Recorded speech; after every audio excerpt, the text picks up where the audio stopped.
Y a reanudar los trabajos del seminario para quienes están afuera. Ya es hora. Y creo que el del 28 es gratis. ¿Te lo mando?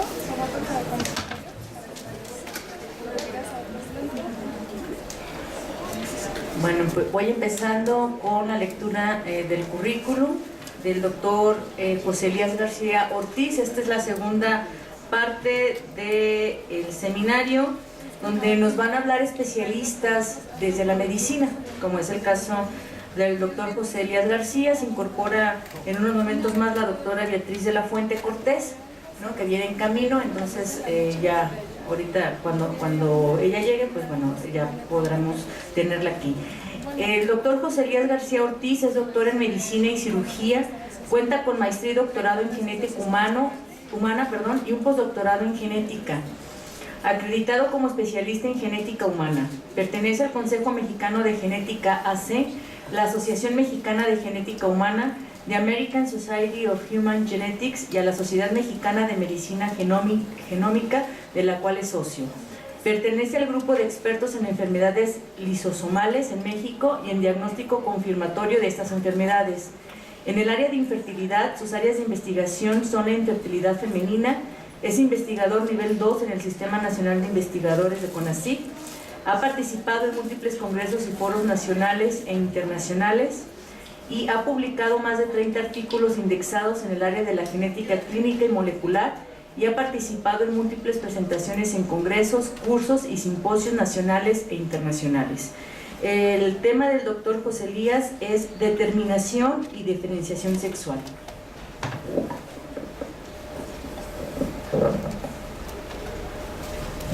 Muchas gracias, Elizabeth. Estoy muy contento de estar aquí. Este seminario surgió de una plática hace ya varios meses, informal, y bueno, surgió la idea de dos preguntas o dos situaciones que teníamos muy complementarias. Ella quería que yo le explicara las bases biológicas de lo que es la determinación sexual, básicamente esa era su duda, y le decía yo que a mí toda la parte biológica de la sexualidad en términos biológicos termina en el momento que nace un individuo y determinamos que es hombre o mujer o un intersexo, ¿sí? Pero toda la parte del desarrollo de la sexualidad y del constructo social de la sexualidad es una parte en la que nosotros como genetistas no trabajamos. Entonces la idea de desarrollar este seminario es precisamente complementar nuestras áreas de expertise para poderlo lograr. A diferencia de la primera parte de este seminario que ustedes vieron, yo soy un poquito más cuadrado, estoy acostumbrado a dar conferencias médicas, tengo que sentarme en un podio. Entonces, como ya me senté aquí y como normalmente no interactuamos mucho con el público, a mí sí me gustaría, sobre todo porque voy a hablar de términos médicos, si hay alguna duda, levantan la mano y preguntamos, ¿sí? La idea es que salgamos de aquí con un conocimiento nuevo, así como yo aprendí mucho en la primera sesión. Me gustaría que ustedes también aprendan mucho de esta sesión. Cuando hablamos de sexo en términos biológicos, ahorita vamos a ver las definiciones. Desde un punto de vista histórico, pues en todas las religiones y en todas las culturas existe siempre una historia sobre la creación del hombre y la mujer, ¿sí? Desde un punto de vista cristiano occidental, todos sabemos que Dios creó al hombre y a la mujer en el libro del Génesis, ¿no? Y según los historiadores, se supone que Dios creó a la mujer a partir de una costilla de Adán, o eso es lo que nos han enseñado. Pero también hay lingüistas que establecen que el hecho de que haya nacido de una costilla en realidad es una mala traducción, ¿sí? Si leemos en la parte de abajo de esta ilustración, dice que el Señor Dios le creó un profundo sueño a Adán, lo durmió y tomó una de sus costillas, y de ahí nació la mujer. Pero si revisan la traducción del hebreo, en hebreo Sela quiere decir al lado de, costa es al lado del mar. Entonces no necesariamente fue una costilla, sino hizo a la mujer al lado del hombre, ¿sí?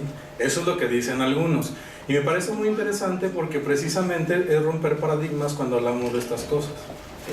Pues bueno, para no meterme más en cuestiones religiosas, me gustaría hablar de dos cuestiones. La primera, cuando hablamos los médicos, o en términos biológicos, de la definición de sexo, lo establecemos como un rasgo discreto. Generalmente hablamos de complementos cromosómicos o de presencia de tejido gonadal, y podemos decir hombre o mujer. Cuando hablamos de sexualidad, estas son variables continuas y generalmente son toda una serie de características que se le van conformando a una persona desde un punto de vista social, muy pocas veces biológico, para construir todo el desarrollo de la sexualidad. Entonces, el médico generalmente cuando habla de sexo es masculino o femenino, ¿sí? Cuando hablamos de sexualidad, estamos ya hablando de términos culturales. En otro sentido, hablar de sexo y género, cuando decimos sexo, es un término netamente biológico. Y así es como me voy a referir en toda esta conferencia.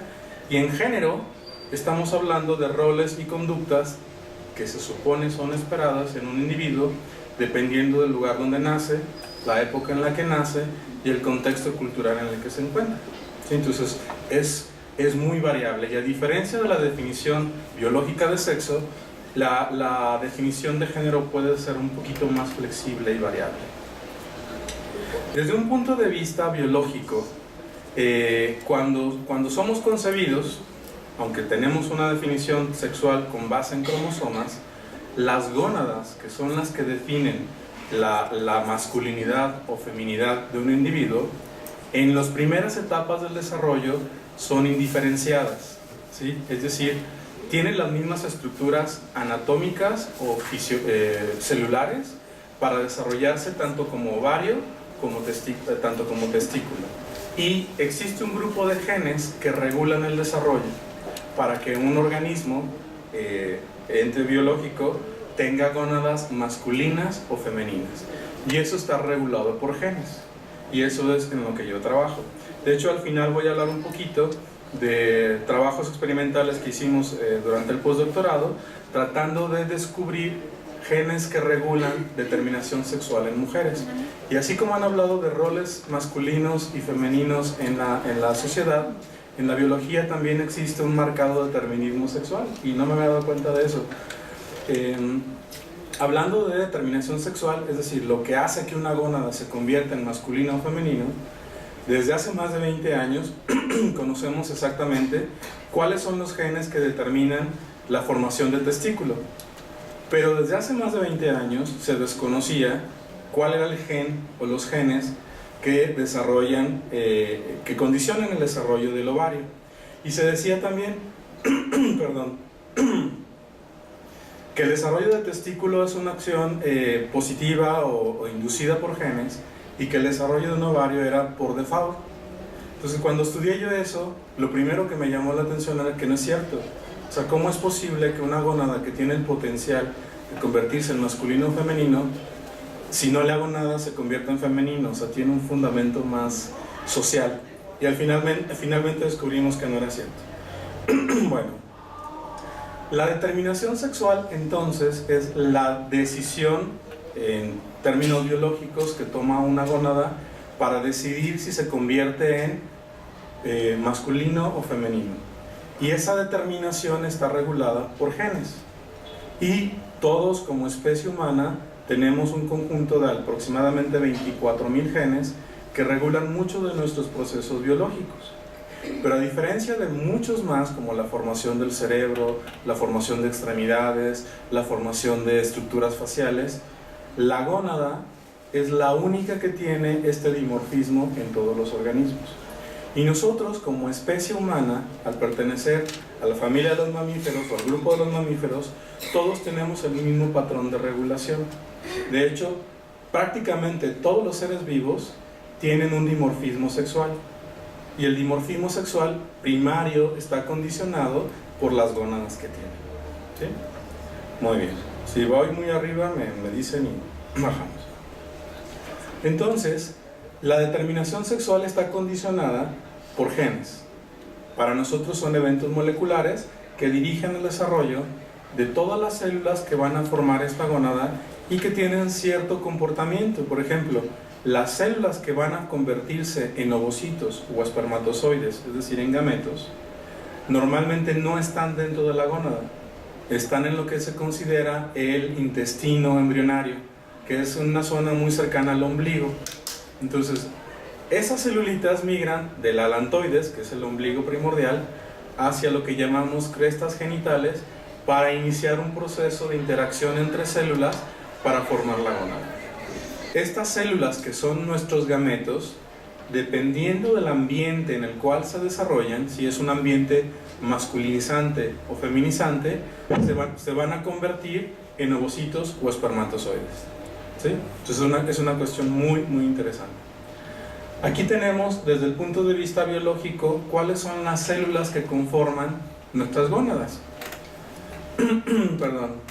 En primera parte tenemos las células de soporte, las células que dan el ambiente, las células que hacen que los gametos estén confortables. Si es un ambiente testicular, se van a convertir en células de Sertoli, y si es un ambiente feminizante, se van a convertir en células de la granulosa. En las células que producen hormonas, si la definición es masculina, van a producir testosterona y les vamos a llamar células de Leydig, y si el ambiente es femenino, les vamos a llamar células de la teca, y lo que van a producir es estrógenos. Y de hecho, desde un punto de vista bioquímico, la diferencia entre la testosterona y la progesterona, que son hormonas masculinas y femeninas, es nada más un cambio de posición en un par de carbonos. Y los efectos biológicos son completamente distintos y antagónicos. Finalmente, las células germinales, como lo mencioné, si el ambiente es masculinizante, se van a convertir en espermatozoides, y si el ambiente es feminizante, se van a convertir en ovocitos. Después entran otros mecanismos moleculares o procesos de regulación génica que establecen, por ejemplo, que los gametos femeninos, todos los gametos que va a producir una mujer, están ya formados en su ovario en el momento en que nace. A diferencia del varón, en el cual todos los gametos que va a producir, los produce hasta la adolescencia. Entonces, desde un punto de vista biológico, también es muy importante tomar en cuenta la formación de gametos. Por eso, los médicos establecemos las edades añosas en hombres y mujeres de un punto de vista distinto. Todos ustedes saben que una mujer después de los 35 años tiene mayor riesgo para desarrollar cierto tipo de alteraciones cromosómicas en sus hijos. Por ejemplo, síndrome Down. Y eso se debe a que sus ovocitos son prácticamente un poquito más viejos que la edad que tiene. Entonces, la edad reproductiva de una mujer ideal es de los 25 a los 35, porque en ese momento los riesgos son mínimos. Pero eso no quiere decir que se pueda embarazar después de esa edad. Bueno, ya me salió un poco del tema. Entonces, determinación es establecer que la gónada, que es bipotencial o indiferenciada, se vaya hacia una ruta masculina o femenina, ¿sí? Y ese es el principio de todo. Una vez que la gónada se establece como masculino o femenino, el proceso de masculinización, virilización o feminización, básicamente regulado por hormonas y por otro tipo de proteínas que están controladas por genes, se le conoce como diferenciación. Entonces, determinación es masculino-femenino, y diferenciación es el proceso de feminización del feto o virilización del feto. Y al final nos va a llevar a un proceso en el cual al nacimiento nosotros podemos decir, en la mayoría de los casos, sin lugar a dudas, que este bebé que nació es niño o niña. Sin embargo, como en toda la biología, no todos estos procesos son perfectos. Y en teoría, la literatura nos dice que 1 de cada 1000 personas que nacen en este mundo tienen un trastorno del desarrollo sexual, que es como llamamos ahora los médicos a todos estos estadios intersexuales. Puede ser tan sencillo como nacer con un hipospadias o una criptorquidia, es decir, los testículos no están en las bolsas escrotales, o el meato urinario, que es por donde orina el varón, no está en la punta del pene, sino un poco más abajo. Son pequeños defectos. O hasta que un niño tenga genitales internos y femeninos de niña. ¿Sí? Entonces, es un amplio espectro en el cual manejamos estos trastornos, y a lo que quiero llegar es que son muy comunes, ¿sí? Más comunes de lo que pensamos. Entonces, desde el punto de vista médico, es importante identificarlos y poderlos manejar.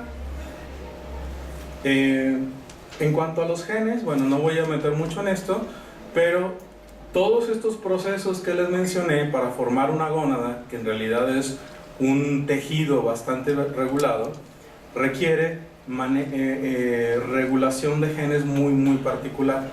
Y obviamente son mecanismos globales y universales. Globales porque afecta el desarrollo no nada más de la gónada, sino de todo el organismo. Y el efecto social de ese mecanismo biológico es que establezcamos presencia de hombres y mujeres, ¿sí? Y también es universal porque prácticamente todos los organismos complejos multicelulares tienen mecanismos de dimorfismo sexual, ¿sí?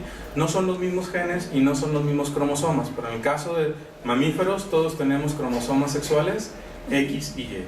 Y si recuerdan, desempolvan un poquito las clases de biología, cuando nos hablan de que las mujeres son XX y los varones XY, ahí está el fundamento. Dentro de los 46 cromosomas que tenemos como especie humana, hay un par de cromosomas que llamamos sexuales porque en teoría determinan la formación de gónadas. En realidad no es cierto porque hay muchos genes que ya no están ahí, pero bueno. En el caso del varón, el cromosoma Y es importante porque este gen que les digo es muy importante para formar el testículo, está localizado físicamente en el cromosoma Y. Entonces, todo individuo que tenga un cromosoma Y funcionante, en teoría debe tener testículos y en teoría debe ser masculino por los genitales que presenta. Como le decía Elizabeth, mi participación en términos biológicos es hasta el momento en que nace un individuo, ¿sí? ¿Por qué? Porque el desarrollo de la sexualidad no depende exclusivamente de sus genes, ¿sí? Pero bueno, yo voy a llegar hasta el nacimiento. Si nosotros vemos como cascada biológica, tenemos en principio un determinante primario, y ese determinante primario es el gen que me dice activa cascada masculina o activa cascadas femeninas, que ya me adelanté un poquito. Después hay genes que regulan todos estos procesos, hay órganos blancos y finalmente tenemos tejidos, proteínas y en los últimos años se ha establecido que no todo, pero algunos tipos de conductas sexuales podrían estar condicionadas por la expresión de ciertos genes. No estoy diciendo que las conductas o prácticas sexuales estén basadas en genes, pero hay cierta evidencia, muy poca, que apunta hacia allá. Finalmente, el desarrollo y el ejercicio de la sexualidad es un proceso multifactorial. Si los genes participan, el ambiente tiene un papel mucho más relevante en este sentido. Bueno, y si esto es cierto, al final tenemos un sistema de cromosomas sexuales que si es XX nos va a desarrollar una mujer o un individuo femenino, y si es XY nos va a llevar hacia un proceso de formación de un individuo masculino en función de las gónadas, ¿sí? Y este proceso lo llamamos determinación en la parte verde y el resto que se ve en azul pero era blanco, diferenciación. Y al final, ¿a qué nos lleva? A que un individuo lo podamos determinar como hombre o mujer, o masculino o femenino más que hombre o mujer, al momento del nacimiento. Como les había dicho, el sistema de cromosomas y genes que regulan este proceso se llama sistema XY para nosotros, porque así le nombramos a los cromosomas. Y en el caso particular del Y, el sexo está determinado por un gen que se encuentra en el cromosoma Y la ausencia de este cromosoma establecería el desarrollo de gónadas femeninas. Aquí me voy a detener un poquito para explicarles desde un punto de vista biológico todo lo que pasa cuando un gen se expresa. Si nosotros tenemos un gen que en este caso se llama SRY, este gen determina la formación de testículo, y para que se formen testículos se requieren un montón de procesos celulares: formación de crecimiento de células, formación de vasos sanguíneos, formación de diferenciación celular, formación de vacuolas o de vascularización y finalmente la producción de hormonas. Este es un modelo de ratón, y en el ratón entre el día 10 y el 12 funcionan estos genes. El proceso de gestación de un ratón es de 20 días y como modelo animal es muy bueno para estudiar todos estos procesos por una razón muy sencilla: no podemos estudiar humanos, ¿sí? Entonces el modelo de ratón nos ayuda a entender todos estos procesos y fue precisamente donde se conoció. En la columna del medio, arribita vemos XY, podemos ver a nivel comparativo, histológicamente, que una gónada que está expresando el gen SRY es completamente distinto de una gónada que no expresa SRY. Aquí los tenemos, ¿sí? Y bueno, el SRY no tenía problema, el problema era la gónada femenina. Entonces desde hace 10 años empezamos a buscar un elusivo grupo de genes que en teoría explicaban o era la alternativa al proceso de formación del ovario. Encontramos por ahí un par de genes, nada más voy a mencionar que no todo está regulado por estos, sino también las proteínas que producen, y debe haber un equilibrio entre proteínas masculinas y femeninas para que el desarrollo de la gónada siga un solo camino, ¿sí? Por ejemplo, aquí tenemos dos genes, estaba uno en rosa y uno en azul, pero bueno, el que dice FGF9 es un gen que está regulado por SRY, y la presencia de ese gen me indica la formación de testículo, y el otro que dice WNT4, que estaba marcado en rosa, es un gen que condicionaría el desarrollo de una gónada femenina. Y al final, el balance entre estas proteínas me lleva a determinar que si es un testículo siga siendo testículo, o que si es un ovario siga siendo ovario, ¿sí? Y aquí está un juego del balance. No me voy a meter en estos procesos, pero al final todo esto nos llevó a condicionar varias situaciones en las cuales desde un punto de vista biológico estaba completamente entendido cómo se forma el testículo, pero si hablamos de que hay procesos en los cuales la gónada no está diferenciada, o puede haber incluso ambos tejidos, testicular y ovárico, en una sola persona, eso nos lleva a buscar la explicación a este tipo de trastornos, y llamamos trastornos del desarrollo sexual porque es la manera de llamarlo, ¿sí?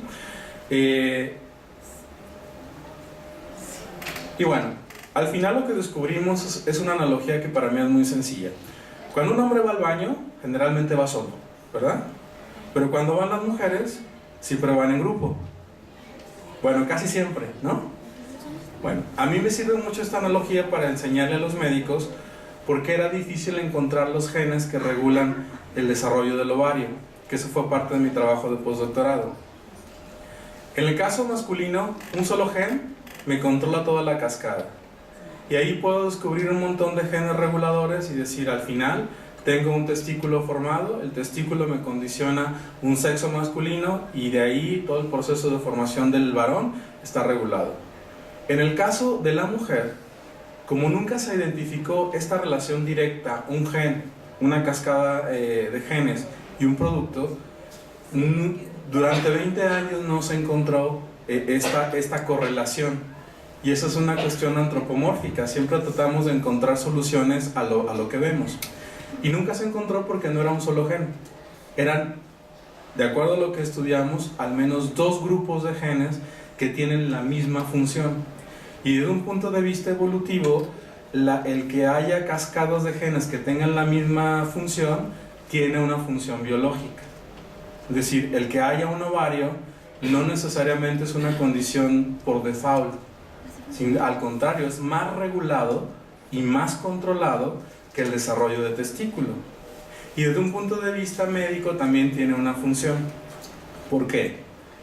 Ustedes saben que las mujeres, al llegar a la edad de los 40, 45 años, la función ovárica disminuye la capacidad reproductiva y entra a menopausia, ¿sí?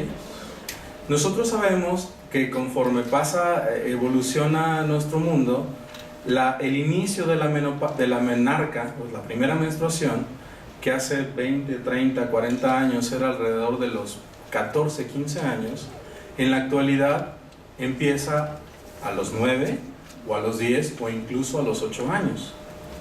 Pero lo que no hemos visto es que la menopausia se adelante o se retrase.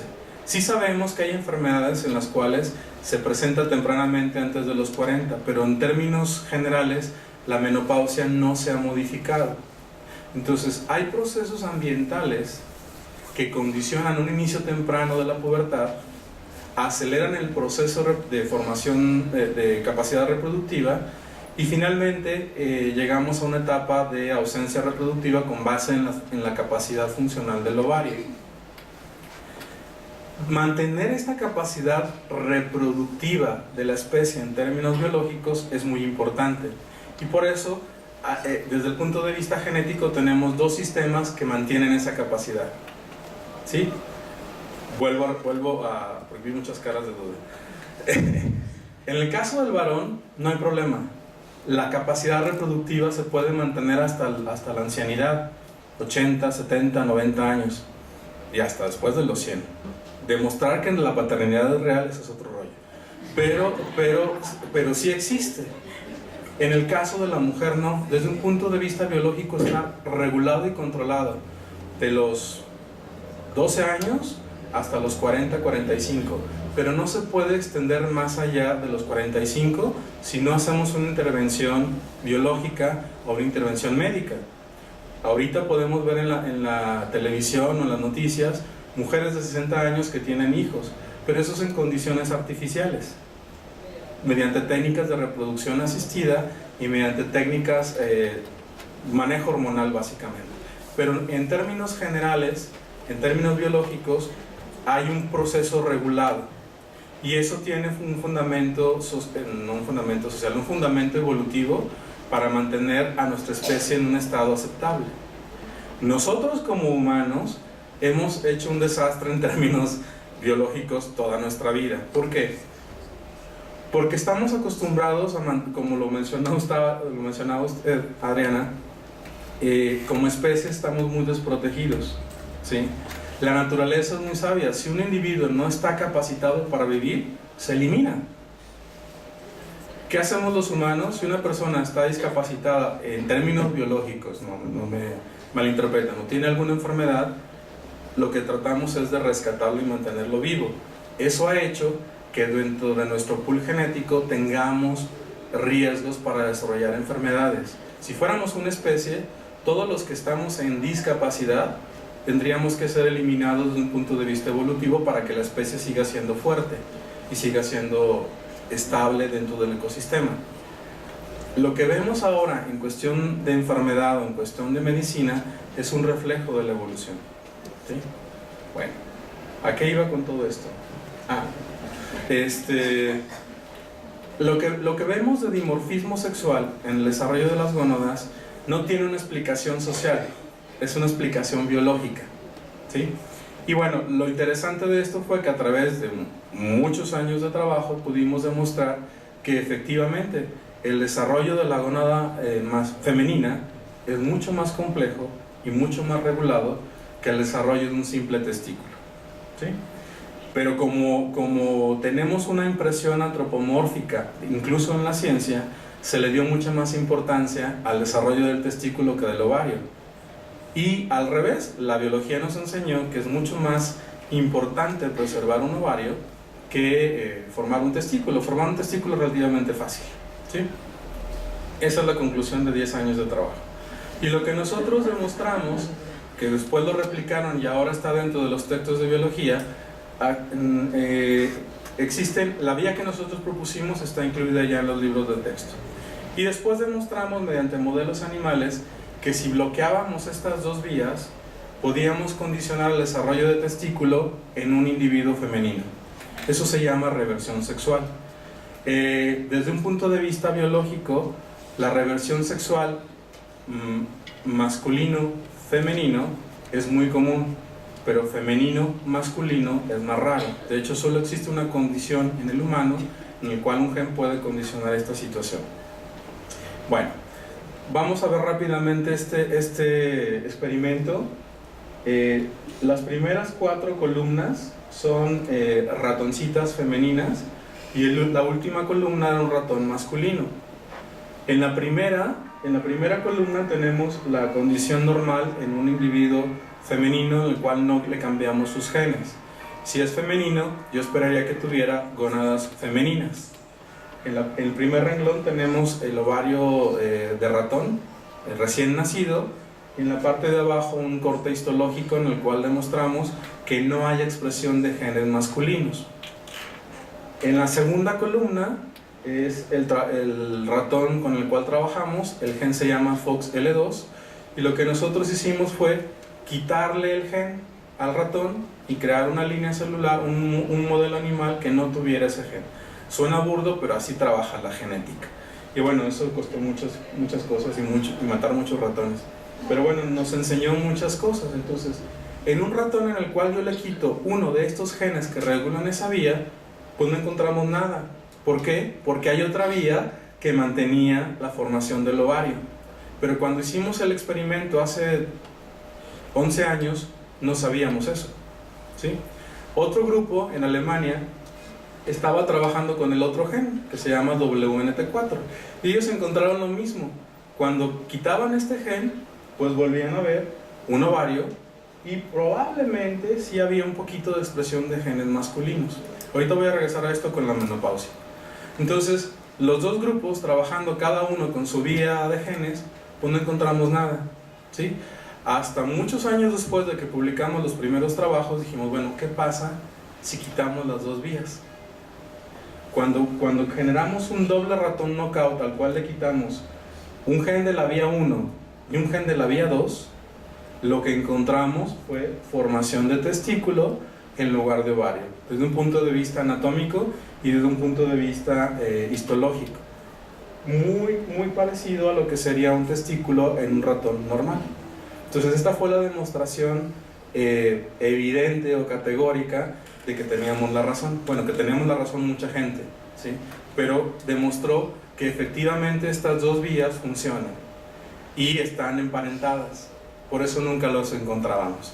Y bueno, ¿qué pasa en la menopausia?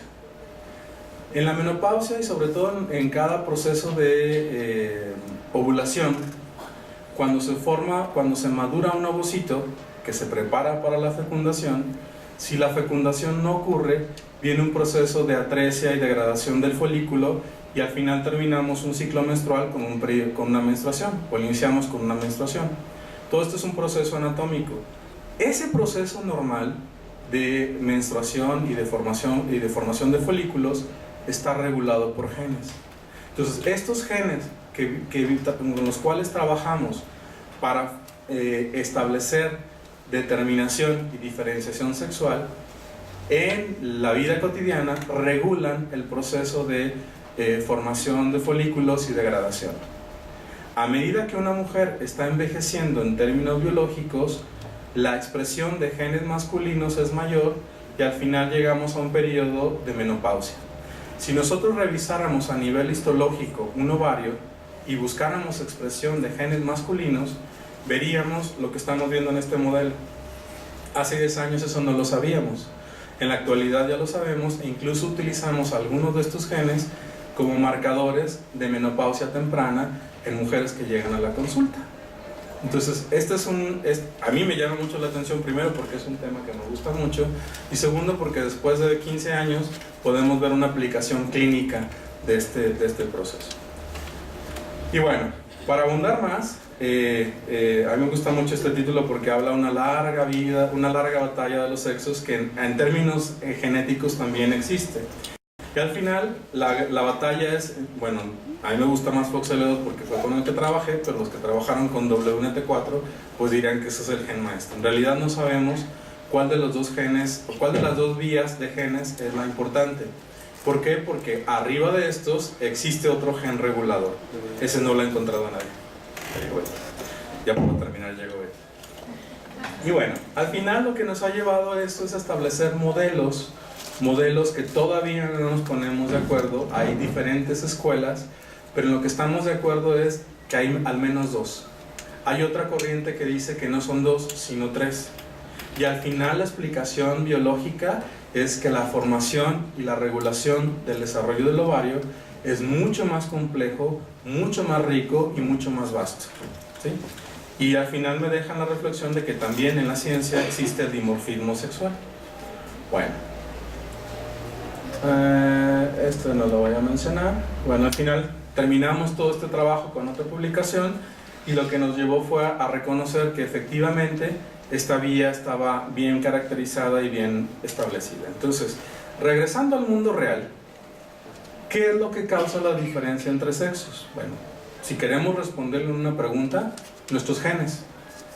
Nuestros genes determinan si vamos a tener ovario o si vamos a tener testículo. Y a partir de ahí, la virilización y feminización de nuestros tejidos. De tal manera que entonces podríamos establecer diferentes formas de determinar el sexo de una persona en términos biológicos. Y tendríamos que empezar primero con la definición de sexo genético. ¿Cuál gen maestro de estas cascadas tengo presente y estoy expresando? ¿SRY o la vía FOXL2-WNT4? Dependiendo de la que esté presente, es el inicio, el disparo. Después, eso me va a condicionar el desarrollo de una gónada. Entonces, en términos histológicos, podríamos establecer un sexo gonadal, masculino o femenino, dependiendo si hay testículo o ovario. Con base en eso y con las hormonas que controlan la formación de características de genitales internos y externos, puedo establecer un sexo corporal o un sexo fenotípico, masculino o femenino, o macho o hembra. Y eso está condicionado por la presencia de estructuras internas, los genitales externos, y en la adolescencia el desarrollo de características sexuales secundarias.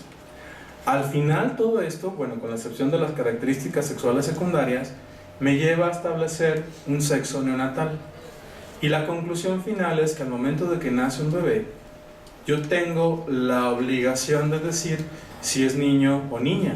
Y eso me lleva a la definición de un sexo legal. El problema está cuando en una de cada 1000 personas yo digo que es niño y en realidad no es niño, es una niña, con base en el sexo genético, el sexo gonadal o las alteraciones que presente a nivel de genitales externos o internos. Ahí es donde entra la medicina y ahí es donde tenemos muchos de los problemas que vemos en la consulta. Entonces, bueno, y después del sexo legal, bueno, en la parte de arriba está el complemento cromosómico en los genes, como lo hemos descrito. Lo demás es una cuestión anatómico-morfológica. La morfología de los genitales internos y externos nos lleva a establecer el sexo fenotípico, el sexo neonatal, y después de que establecemos el sexo legal, podríamos establecer condiciones hormonales, masculinizantes o feminizantes, el sexo de crianza, la identidad de género y la actitud sexual o identidad sexual que la persona tenga, que ya son procesos más complejos y más sociales y ambientales más que genéticos. Al final de cuentas, es lo mismo, pero distinto.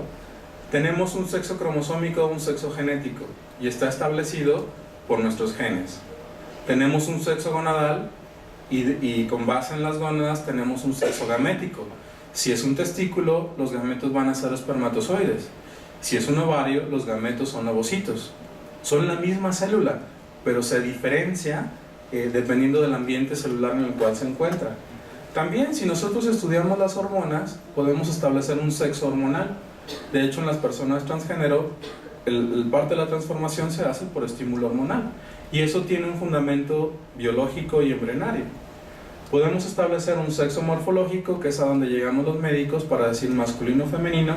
Ya después viene identidad de género y conducta sexual, que ya son aspectos más multifactoriales. Al final de cuentas, ya para terminar, ¿qué es lo que hacemos los médicos? Si decimos que una de cada 1000 personas tiene un trastorno del desarrollo sexual, ya sea por determinación o diferenciación sexual, lo ideal sería identificar a estos individuos en el momento en que nacen. Y en teoría, cualquier médico o cualquier neonatólogo o pediatra o genetista deberíamos tener la capacidad de identificar que hay un individuo que tiene un trastorno del desarrollo sexual. Mucho de la plática que va a dar Betty enseguida está orientada hacia los errores que los médicos hemos cometido por la urgencia que existe para definir si un individuo es masculino o femenino. aún sabiendo que tiene un trastorno del desarrollo sexual, nos obligan o nos obligaban a establecer rápidamente cuál era el sexo cromosómico, y con base en el sexo cromosómico establecer el sexo gonadal, y con base en el gonadal establecer el sexo de asignación. De tal manera que hasta hace poco, el que naciera un niño con genitales ambiguos o con un trastorno del desarrollo sexual era una urgencia médica. En la actualidad la tendencia es, como lo mencionaste, Adriana, si esta persona tiene un desorden del desarrollo sexual, hay que esperar a que tenga identidad de género y que pueda decidir por sí misma para ver qué sexo se le asigna.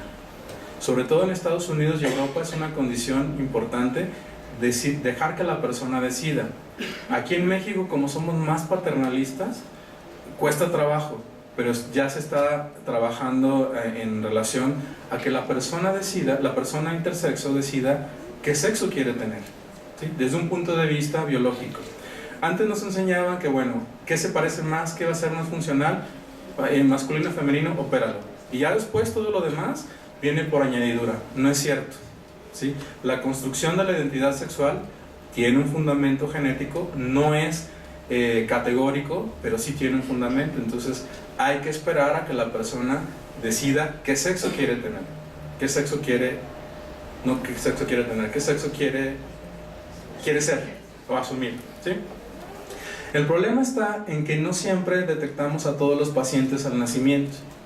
Nos llegan cuando ya desarrollan características sexuales secundarias, y lo peor, un niño o una niña que hemos criado como masculino o femenino empieza a desarrollar características sexuales opuestas a lo esperado.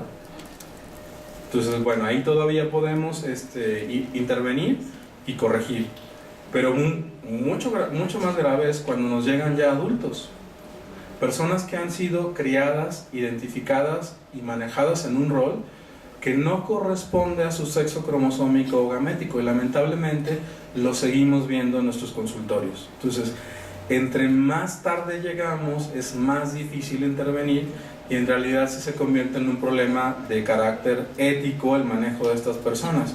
El cometer un error tan sencillo como poner en el expediente clínico el cariotipo de este individuo identificado como mujer con un complemento cromosómico XY puede generar un conflicto de tipo legal.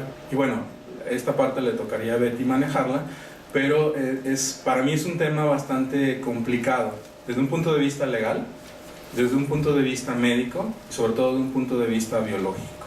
Creo que con esto es mi última diapositiva, y bueno, lo que quería expresarles con esta presentación no es que nos aprendamos cuáles son los genes, pero sí que hay mecanismos biológicos que establecen determinación sexual, y la determinación está condicionada por un determinismo sexual o un dimorfismo sexual masculino-femenino, pero también existen condiciones en las cuales algunos de estos mecanismos no funcionan y llegamos a un estadio que anteriormente llamábamos intersexuales, y que ahora la nomenclatura médica nos obliga a establecerlos como trastornos del desarrollo sexual o desórdenes del desarrollo sexual desde un punto de vista biológico. Y bueno, creo que eso sería todo. Entre más pronto los detectemos, mejor, menos problemas nos da. Y el hacer este tipo de charlas a cualquier nivel, sobre todo a nivel médico, es importante para detectarlo tempranamente. Muchísimas gracias.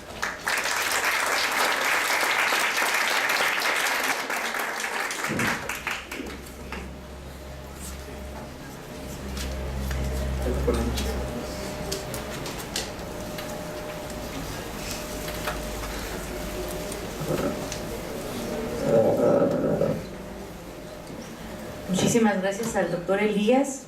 Ya está con nosotros la doctora Beatriz de la Fuente Cortés, mientras hacemos ahora sí que cargamos la presentación de la doctora. Les voy leyendo su currículum. Muchas gracias, doctora. Sabemos que estaba en uno de los hospitales civiles, así es. Muchas gracias. La doctora Beatriz de la Fuente Cortés es médico cirujano y partero por la Facultad de Medicina de la Universidad Autónoma de Nuevo León. Tiene la especialidad en genética médica por el Hospital General de México en la UNAM. Tiene certificación y recertificación del Consejo Mexicano de Genética. Estudió la maestría en Ciencias con especialidad en Genética en la Facultad de Ciencias Biológicas de la Universidad Autónoma de Nuevo León. Actualmente labora como profesora de Genética en pregrado y posgrado en la Facultad de Medicina de la UANL y en el Hospital Universitario Dr. José González. Bueno, entonces cedemos la palabra y está cargada, cedemos la palabra a la doctora Beatriz.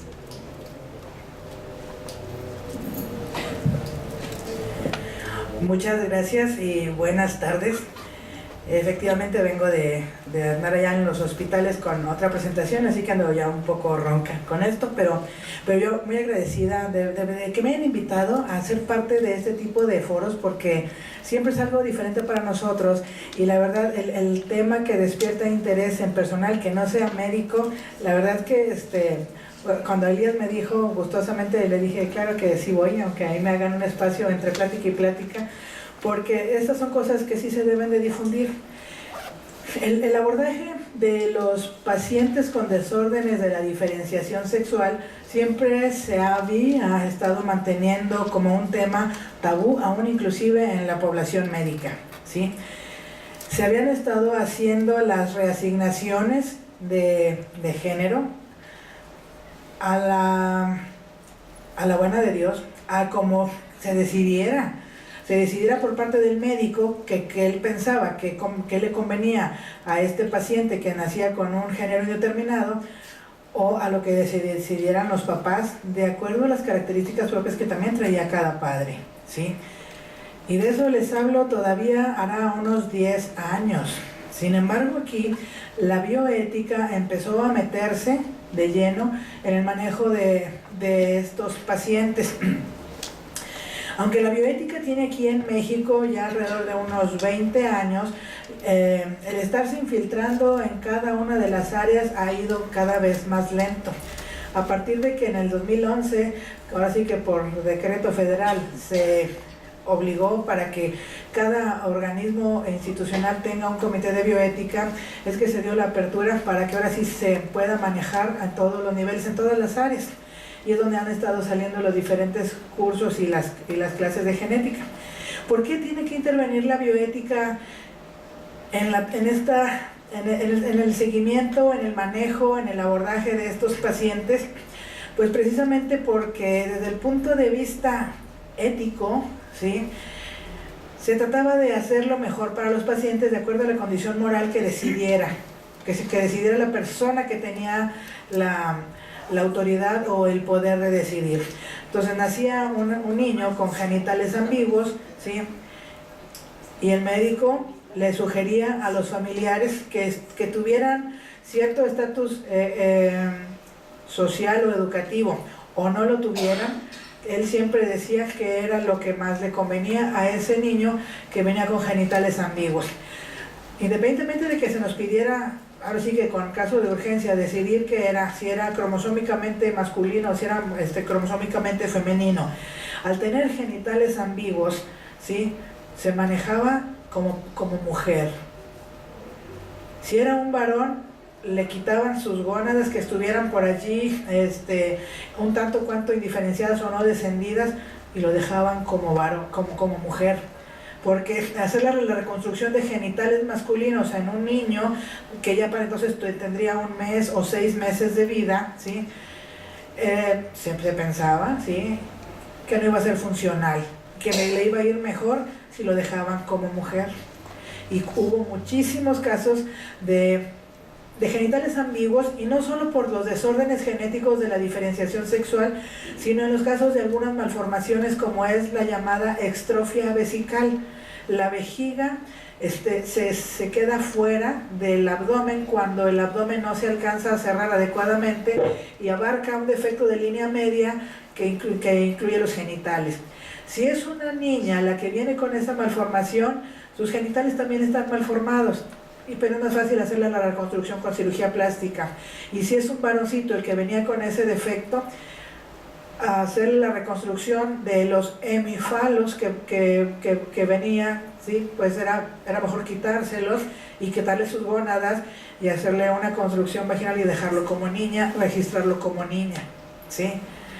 Y así se manejó durante muchísimos años, les digo todavía en los 90s. Ya para los 2000 fue cuando se empezaron a tomar otro tipo de decisiones a raíz de que varios pacientes adultos que habían sido ahora sí que operados como si fueran transgénero por causa de su defecto de línea media, pues empezaban a desarrollar su conducta sexual con el sexo con el que nacieron, ¿sí? Y si bien la conducta es multifactorial, sí tiene una base genética que como quiera impacta.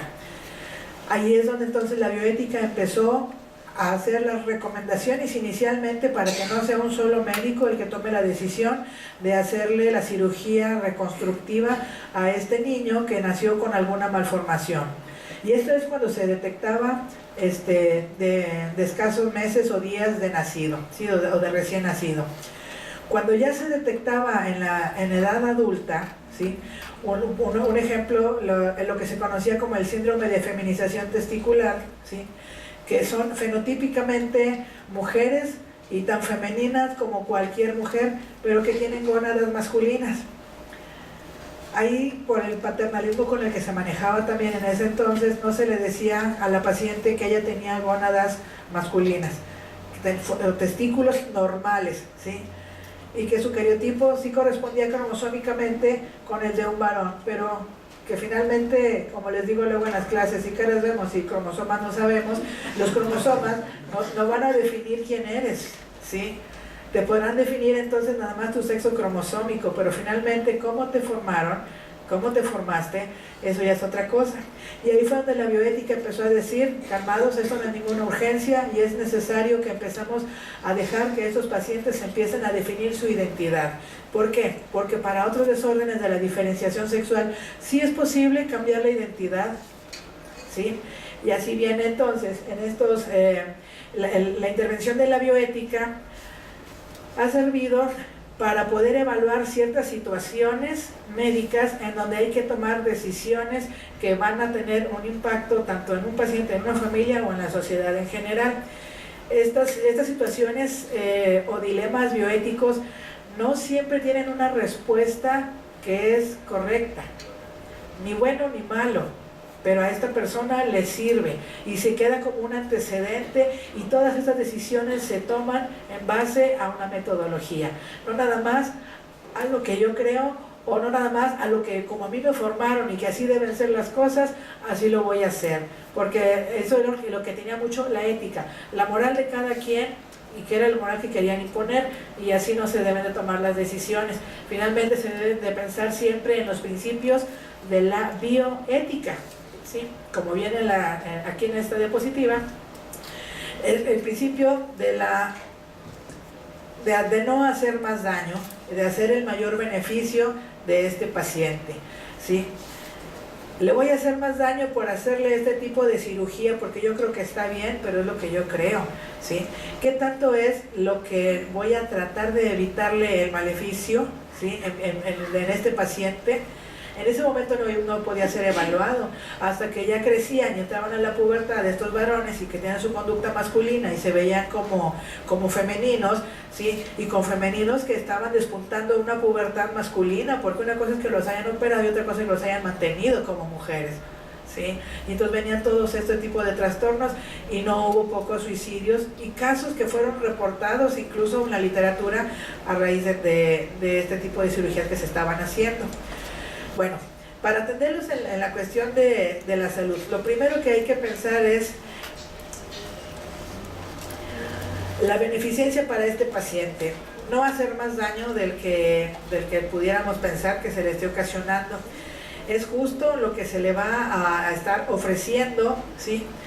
Y cuando es un menor de edad, ¿quién tiene derecho sobre su autonomía? ¿Quién va a decidir sobre él? Y entre otras cosas también se consideran los principios de la confidencialidad, como el doctor Elías dijo hace rato. Antes se ponían los resultados de los cariotipos en un expediente de hospital, ¿sí? En el área de genética, las consultas de genética, los expedientes son privados tanto como los expedientes de psicología y los expedientes de psiquiatría. ¿Por qué? Porque ahí se manejan temas familiares y personales que no deben de interesarle a ningún otro médico para atender el manejo que se le tenga que dar a este paciente. Finalmente, cada quien sabe cuáles son sus cromosomas, los que se han hecho cariotipo y los que no, pues no lo saben, ¿Y a quién le importa? ¿Sí? En este caso no les vamos a hacer ninguna atención por tener los cromosomas que tengan, ¿sí? En el caso de los pacientes con desórdenes de la diferenciación sexual, sí. Y sí, todavía en principios de los 2000 sí hubo varias adultas que habían sido que se consideraban siempre como mujeres y tan femeninas y tan identificadas con ellas mismas, ¿sí? Cuando por problemas de infertilidad reportaban un cariotipo 46XY compatible con un sexo cromosómico de un varón, ¿sí? Y no hubo pocos que le decían, es que tú ibas a ser hombre, es que en realidad tú eres hombre, ¿sí? Y con esas palabras se los decían, ¿sí? O sea, ahí sí que poca ética, ¿verdad? Lo bueno es de que esto sí empezó a manejarse para poder tomar la decisión que mejor conviniera a este paciente sin tener ninguna prisa. Si nació como intersexo lo vamos a estar manejando. Tantas adecuaciones hicieron que para que ahora en ciertos estados las actas de nacimiento ya incluyen su sexo, si es hombre, mujer o intersexo, ¿sí? En Alemania fue uno de los países que más se promulgó porque se incluyera esto, porque no son raros estos desórdenes de la diferenciación sexual. De manera aislada se calcula uno en 20,000, pero son muchos los desórdenes que hay. En cada punto, de donde el doctor Eliel estuvo diciendo cómo va la diferenciación sexual, en cada punto puede haber un error, y de ahí de ese error vienen los problemas, ¿sí? Que pueden repercutir en el fenotipo o en la conducta o en ambas cosas. Bueno, el manejo de estos pacientes, ¿sí?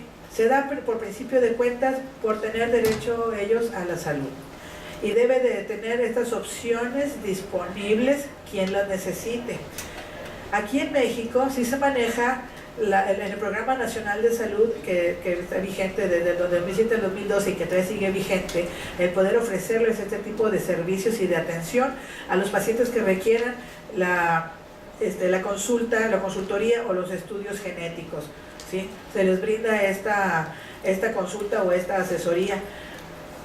Un médico solo no lo debe de manejar, se debe de organizar como un equipo que van a intervenir en diferentes puntos con la atención de la salud de este paciente.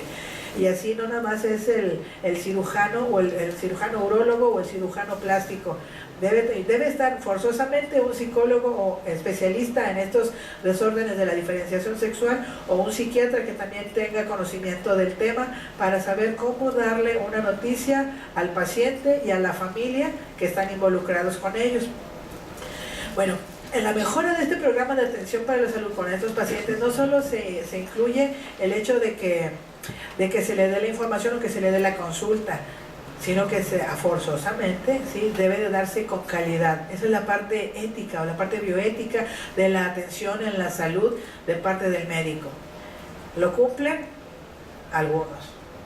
No todos, desgraciadamente, porque también hay un background en el área médica de desconocimiento acerca del manejo de estos desórdenes de la diferenciación sexual. Pero bueno, finalmente por eso está la bioética. Si todo se hiciera como debiera ser, pues no existiría y no tendría nada que hacer aquí, ¿verdad? Bueno, entonces, los beneficios que se les puede brindar a estos pacientes, ¿sí?, están accesibles para ellos, ya sea a nivel de la atención de la Secretaría de Salud, en el Instituto Mexicano del Seguro Social, en cualquier otra de las instituciones, o a nivel privado si así lo requiere el paciente o así lo prefiere, pero a nivel privado pues ya va por cuenta de él. Vaya, en las instituciones sí se le puede hacer su sexo de reasignación y se le ayuda desde el punto de vista jurídico para que se organicen su cambio de papeles, de nombre, etcétera. Lo hemos hecho nosotros como peritos médicos genetistas, ¿sí?, a la edad en que se le tenga que hacer el diagnóstico o el manejo, ¿sí?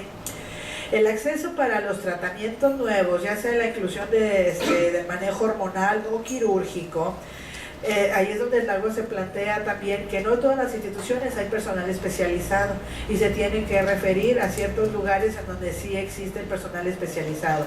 En la Ciudad de México se empezó a hacer en el Instituto de Nutrición, Ahorita ya hay varios hospitales más que los pueden hacer en diferentes ciudades grandes, pero no en cualquier lugar hay personal debidamente entrenado. Y luego, el que está entrenado no siempre está al servicio de una institución de gobierno, a veces nomás lo tienen a nivel privado. Bueno, pues ahí a nivel bioético también se interviene para que este paciente como quiera se le ofrezca su atención. En las prioridades que se manejan para el desarrollo de las terapias que involucran a estos pacientes, ¿verdad? Pues también se puede ver la brecha entre aquel que puede pagar, ¿sí?, hacer todo este tipo de reasignación, o aquel que no puede pagar, tanto para hacer primeramente un diagnóstico, lo más temprano o lo más tardío que sea, como para que se le dé un seguimiento y no se le deje solo a ver qué es lo que finalmente él decide.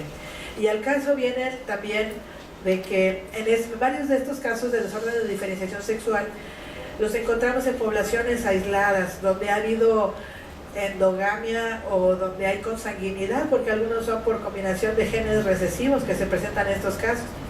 Y en estas poblaciones aisladas, donde a veces ni siquiera hablan español, ¿sí?, qué tan fácil es tener el acceso para un paciente, ¿sí?, poder primero entenderlo nosotros y ver qué es lo que quiere y cómo se le va a atender.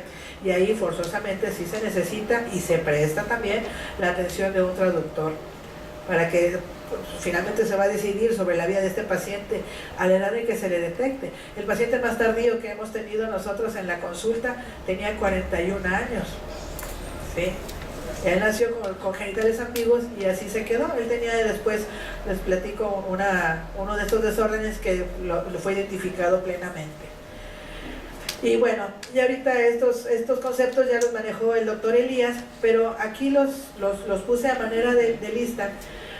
¿Desde qué punto van a empezar a detectarse estos problemas y sobre cómo impactarían? A nivel del sexo cromosómico, es cuando vienen los hermafroditas o los pseudohermafroditas. Ahí hay una discordancia de los cromosomas con el fenotipo, con las características clínicas que estamos viendo, ya sea que sea un sexo reverso o sean genitales ambiguos. A nivel del gen, ¿sí?, si hay un gen que inicia la cascada de la diferenciación sexual, ¿sí?, pues ya desde ese momento, que tenemos que también a nivel del sexo génico, pues hay bloqueo para la formación y organización de la gónada. La gónada se formó bien o no se formó bien. Si se formó adecuadamente, va a empezar a hacer su función, y tal vez sea en un cuerpo que no va correspondiendo fenotípicamente con la formación de la gónada, ¿sí?, como en los casos de lo que se conocía como síndrome de feminización testicular. El fenotipo era de una niña que iba creciendo como cualquier otra niña, pero por dentro estaban formándose gónadas masculinas, testículos normales, ¿verdad?, que estaban produciendo sus hormonas normales, pero que no tienen efecto sobre las características de esta paciente, ¿sí? A nivel gonadal, se forma el ovario, se forma el testículo o no se forma gónada, ¿sí?, se forma una gónada disgenésica. A nivel del sexo hormonal, puede tener la gónada bien formada o mal formada. Si la gónada está mal formada y no tiene las células adecuadas para empezar a formar las hormonas, entonces aquí también va a haber problemas, ¿sí?, en el efecto que va a tener esa hormona desde el periodo fetal. ¿Hay efecto o no hay efecto de esta hormona? Lo cual repercute directamente sobre el sexo fenotípico o las características clínicas que vemos en el recién nacido para decir si es hombre, mujer o intersexo. Ese sexo fenotípico también se le llama el sexo morfológico, y que de ese depende luego que se le dé su sexo de asignación social para ponerlo como niño, como niña, ¿sí?, y ponerle ya su nombre que vaya correspondiendo si es niño o si es niña. Lo cual, todo esto sí fue por cuestión de genes. Un gen que lleva a una formación celular, que lleva a la organización o desorganización de un tejido, que va a tener el efecto sobre la formación de las hormonas, que va a repercutir sobre las características clínicas, ¿sí? Pero allá al estar fuera y tener las características clínicas con las que nacimos, el desarrollo del sexo psicológico interviene muchísimo el factor ambiental. Y para este sexo de desarrollo psicológico es ahora sí lo que incluye lo que es la identidad sexual o la psique, la parte mental, ¿sí? La orientación sexual o preferencia sexual y la conducta sexual, que son los actos sexuales que va a tener. Entonces, ahí es donde se ve reflejado el ambiente. ¿Cómo se va a manejar a estos pacientes que ya fueron diagnosticados? ¿Sí? Tuvieron el acceso porque se les dio la atención, porque tienen su derecho a la salud, y ahora entonces, ¿qué se va a hacer? Primero que nada hay que ver la parte médica desde el punto de vista de bioética, ¿sí? El rol de los profesionales. El profesional que va a hacer el diagnóstico o que va a atender a este paciente, ¿sí? Está debidamente capacitado. Por ética, los médicos tenemos obligación de estarnos preparando continuamente, de tener una educación continua, ¿sí? Para estar pendiente siempre de los nuevos avances que hay y ofrecérselo a nuestro paciente. Y no solo por obligación, sino porque uno debe hacer para que sea la parte ética el plus que uno le va a brindar al paciente. Pero desgraciadamente, si en las escuelas de medicina no se les da la clase de genética donde se incluye los desórdenes de la diferenciación sexual, el médico general sale careciendo de esta información, ¿sí? Y luego, el que ya nace porque, digo, el que ya sale porque ya se le dieron estas clases actualmente, los que no recibieron estos temas y que no se han actualizado en estos temas y que les toca entonces un paciente que no saben cómo manejarlo, es donde sí se incurre mucho en la cuestión o del paternalismo, de no decirle como le digo o mejor no le digo, ¿sí? O en la omisión también, o en el maltrato al paciente, ¿sí? Y varios de los desórdenes de diferenciación sexual que hemos tenido, que han sido mujeres con síndrome de feminización testicular, han sido maltratadas por sus ginecólogos, ¿sí? Desafortunadamente. Bueno, el equipo, bueno, ya es el personal. Ahora, el personal como equipo, ¿sí? También que debe de organizarse, debe dar respuesta a los requerimientos de este paciente. Este paciente es un paciente crónico de todas maneras, y no es nada más de que ya lo operé o ya le di las hormonas y hay que le vaya bien, ¿sí? Debe de tener un seguimiento, y sobre todo en la parte multifactorial, la parte ambiental, ¿sí? Pues ya lo operamos, ya estamos dando las hormonas y cómo está respondiendo con el ambiente, todo eso es lo que se tiene que seguir vigilando. Bueno, ya dijimos si la formación médica es la adecuada, si está actualizado con estas enfermedades, y luego, cuando le toca también la atención médica con pacientes, con médicos institucionales, ¿sí? La atención puede ser fragmentada y discontinua, porque hoy le tocó que lo viera un médico, y a la siguiente cita le tocó otro médico, y a la siguiente cita le tocó otro médico, que cada vez le van a salir unas preguntas y van a volver a estar leyendo de su expediente y no le dan continuidad. Eso también es situación de incomodidad para el paciente, que por eso se organizaron las clínicas y se está haciendo la sugerencia que se formen las clínicas de atención para pacientes con desórdenes de la diferenciación sexual, para pacientes con malformaciones del labio paladar hendido o para otro tipo de patologías, como clínicas para que siempre sean los mismos los que estén viendo a este paciente, ¿sí? Y qué papel va a jugar cada profesional, ¿sí? Y luego, sobre todo, en este equipo, el equipo se comunica o nada más lo mandan y a ver quién pone la notita, y si pusieron nota, pusieron telegrama, ¿sí? Porque esa es otra. Y ahora cuando lo mandan, que lo vea el otro paciente o el otro médico, ¿sí? Ni siquiera le ponen el motivo por el cual quiere que sea evaluado, y es volver a hacer una historia clínica de nueva cuenta con el mismo paciente que ya ha sido estudiado, o incluso volver a comenzar si es que se cambia de institución, ¿sí? Y eso no debe de hacerse, y según las recomendaciones de la bioética, el paciente, si se cambia de institución, debe llevarse su expediente. Él es el dueño de su expediente y de sus resultados, y tiene derecho también a pedir que lo siga atendiendo quien quiera que lo siga atendiendo, ¿sí? Bueno, el equipo se comunica entre ellos, es una parte importante. Y aparte, le comunican al paciente los acuerdos a los que llegan, ¿sí? Y cómo se establece esa relación médico-paciente entre ellos para lograr sobre todo la confianza. Oye, si van a operar un cambio de sexo o una reasignación de sexo, pues dicen, oye, ni siquiera un saludito, ¿verdad? Por algo hay que empezar, ¿no? Y es establecer una buena relación médico-paciente. Luego, la información para la familia. El paciente genético no es un solo individuo, es toda la familia. Y los que están allegados a esta persona no podemos dejarla sola, que él sea el que le dé la información a sus papás, y si es un menor de edad, darle la información a los papás y cómo se le va a dar adecuadamente, ¿sí?, al niño que lo pueda entender, o a la jovencita o a la niña que lo pueda entender también. Entonces, los padres son a tomar en cuenta que cada uno viene también con su aspecto psicosocial diferente. Luego, ¿en dónde viven? ¿Cuántos familiares están involucrados y hasta dónde? Aquellos que nomás están para ver qué tanto sacan y a ver qué tanto ayudan, ¿sí? O a ver qué tanto estorban, ¿sí? Todos esos pacientes deben ser involucrados, porque finalmente son los allegados, ¿sí? Estos familiares son allegados a este paciente y debemos educarlos para el trato con el adecuado respeto que se merece la dignidad de este paciente y la dignidad de esta familia de este paciente.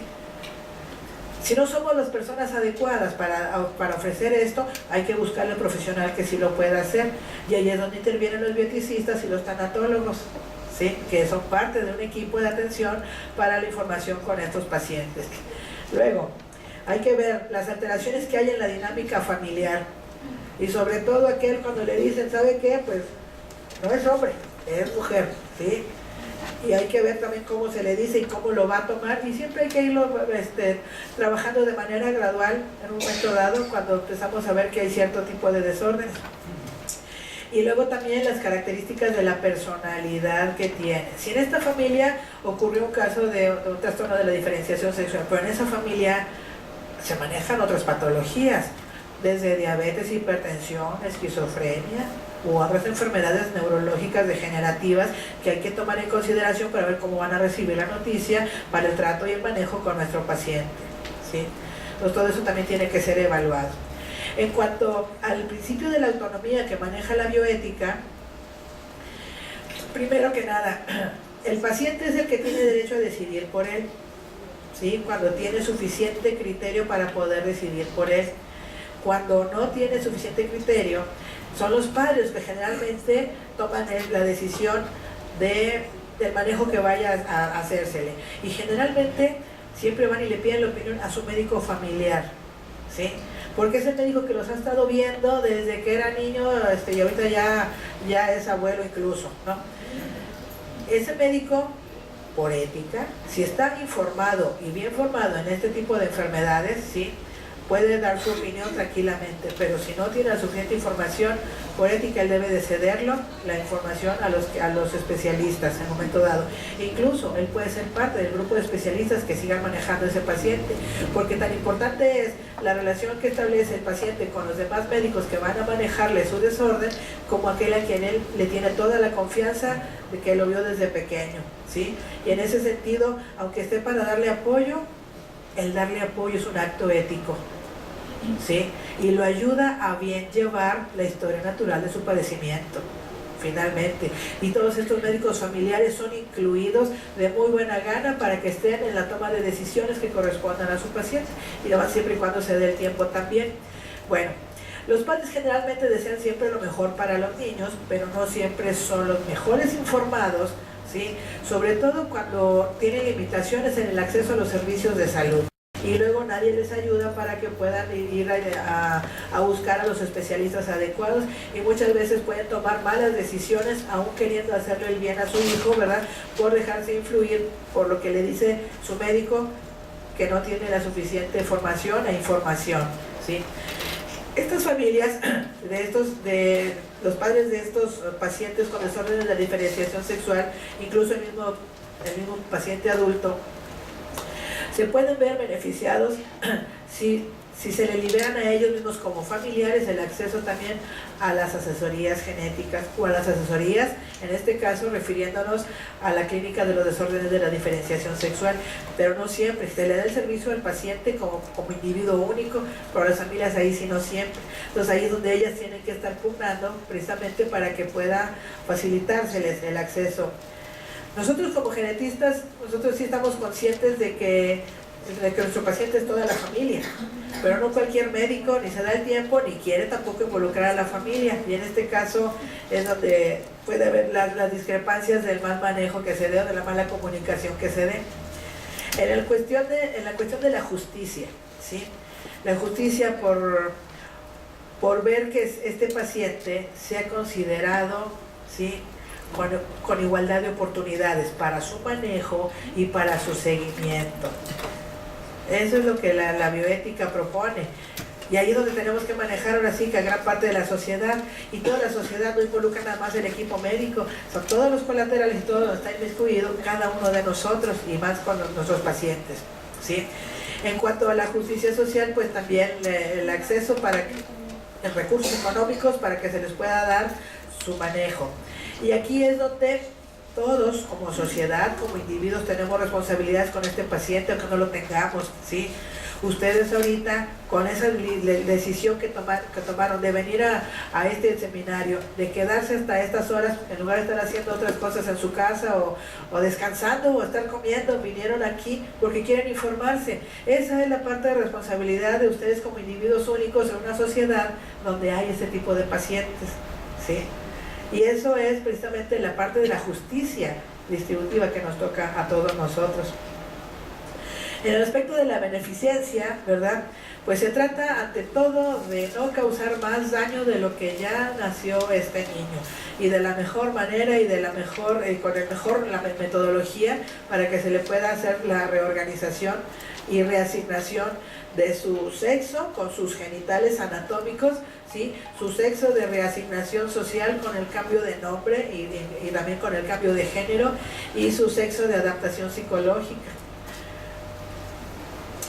Aquí, cuando hay problemas en quién decide qué es lo mejor para el paciente, sobre todo aquel que es vulnerable como menor de edad, aquí la ley sí les da un abogado que es responsable legal de este menor de edad.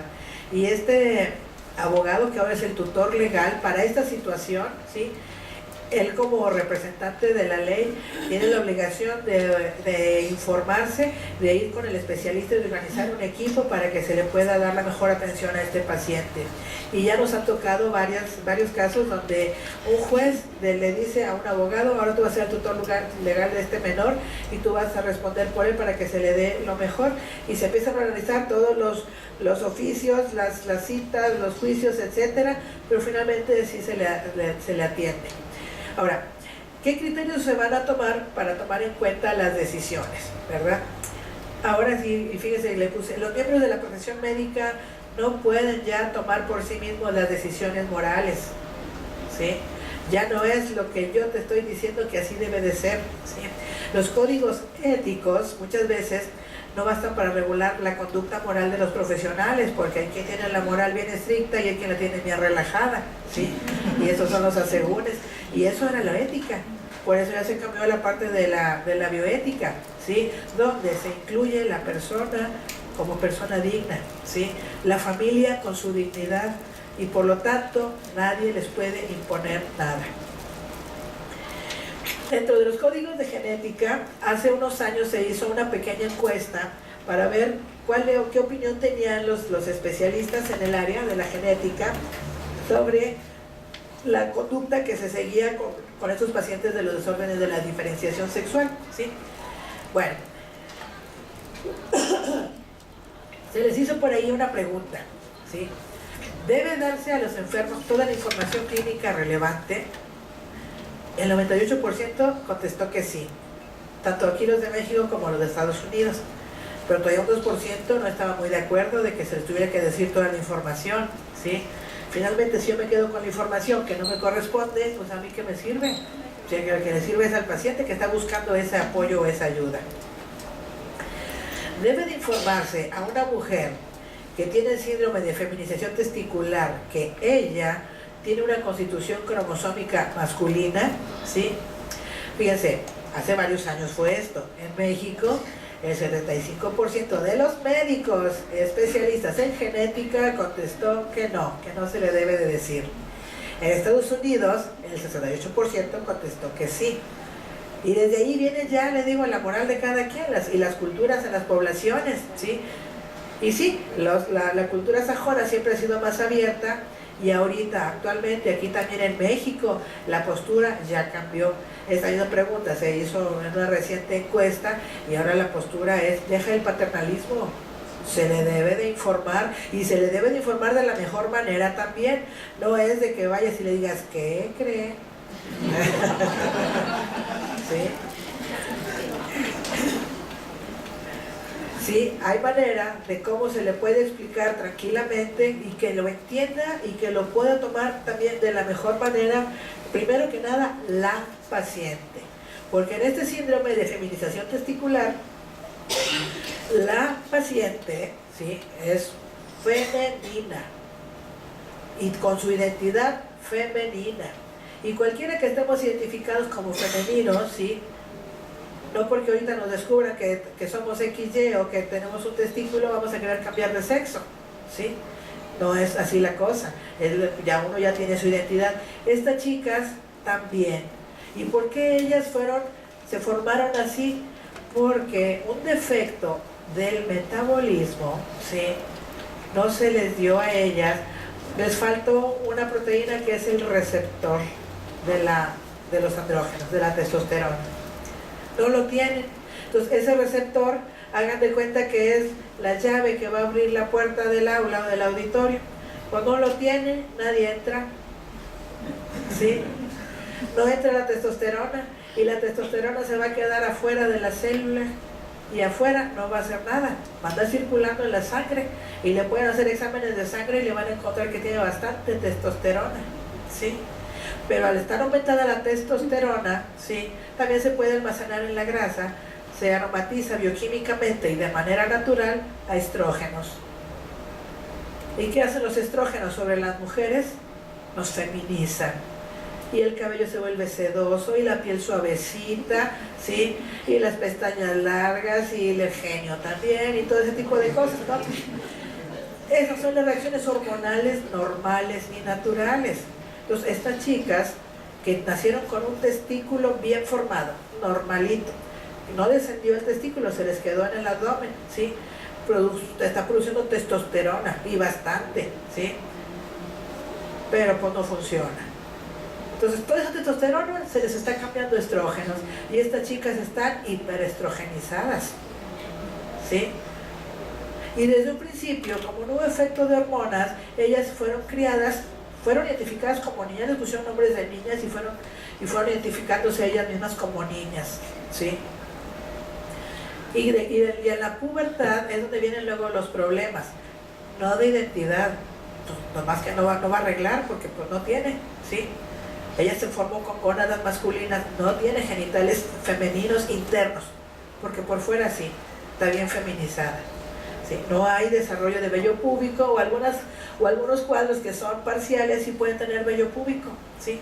Pero en el mejor de los casos no tienen vello púbico, no tienen vellos en las piernas, no tienen vellos en los brazos ni en las axilas. Pues si una piel suavecita, pues ¿qué más quiere uno? ¿Sí? Entonces, que le llegue uno a la edad en que le hacen un cariotipo porque no está menstruando, ¿sí?, y que le digan, es que 46XY, ay no, doctora, usted se equivocó. O sea, yo, al principio, no me lo creo. O sea, si yo soy mujer, yo sé que soy XX, ¿sí?, se me hace que se equivocan en el laboratorio. Así lo han tomado muchas, ¿sí? Y bueno, ahí es donde uno ya les explica, es un defecto donde no se te formó esto, así naciste, pero nadie está queriendo cambiarte, ¿sí? Pero sí hay que hacer algo en el manejo de esta chica, porque el tener ese testículo en el abdomen le lleva riesgo de que se le vuelva tumor. Y un tumor que luego se nos puede ir muy rápido, ¿sí? Y entonces hay que quitárselo y hay que darle soporte hormonal de por vida, ¿sí? Esta chica, seguramente para sus 16 años, 18 años que se les hizo su estudio porque no menstruaba, es donde entonces se le puede dar opciones de reconstrucción de una vagina y que pueda tener relaciones sexuales normales, que se pueda casar. Y ella le debe de decir al futuro esposo, a la futura pareja de ella, ¿sí?, ¿cómo nació? ¿Por bioética? Sí. Y a ella se le trabaja en ese entonces en su aceptación del defecto con el que nació. Finalmente ella es la más inocente de todas, ¿sí? Y entonces ahora sí digo, pero espérate, no cualquiera, o sea, ya el que vaya a ser definitivo ya le platicas todo, si no cualquiera le vas a andar asustando, ¿no?